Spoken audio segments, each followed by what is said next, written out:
That's an interesting question. TRIPLEOKLAW Law was the result of a discussion actually that I had one morning out of the blue with my partner James. Interestingly enough, we were against each other in a lawsuit. He was on one side and I was on the other side. And we had spent a long time on the phone the previous evening talking about the case and arguing back and forth. He was making his points and I was making my points.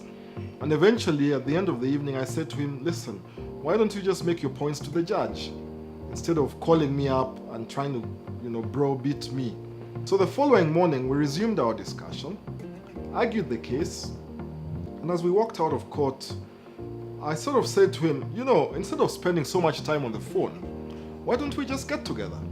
I wasn't really expecting him to give me an answer straight away.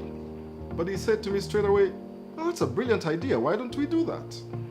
And so I went back to my office and spoke with my partner then, Tom Onyango, and we met James for lunch on the very same day. Had lunch, talked about it. Problem is James is a bit of a loudmouth, so by 3 o'clock he had indicated to Gennaro that we were thinking of getting together.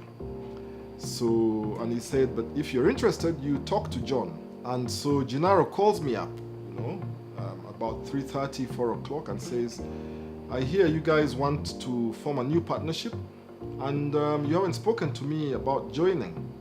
So I said, well, you're welcome to join. And he said, yeah, I'm very interested. So at the end of the day, we had all agreed that we would, get together and form a new firm. The rest was now the logistics of where we should locate our offices, how we should integrate our staff, how we should raise the financing to do all these things, which we did, and it took us maybe 3 or 4 months. And it was really very smooth, really no issues, no complications. It was purely a matter of trust. We just said, let's integrate our work, let's look at your accounts, let's bring them together, give us what disclosure you think is necessary.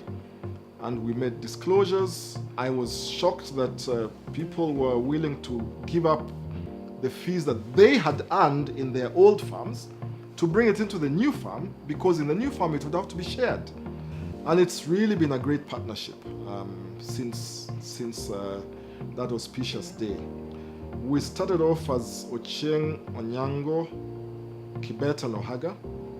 And in the fullness of time, once we were able to convert to an LLP, we then changed to a limited liability partnership because we think it just gives us that much more flexibility. We can operate as a corporate rather than a partnership. And we are also able to give our clientele and give the rest of the world a name that is not necessarily linked to the existing partners. But that's because part of our plan is the longevity of the firm. We have a vision for the firm which really runs beyond our lifetime. And so we don't see ourselves as being the ones who would forever run this firm. We're bringing up a new crop of lawyers, and we expect that in the fullness of time they will take over and that they will run with the firm and grow it to greater heights and make us proud in the grave.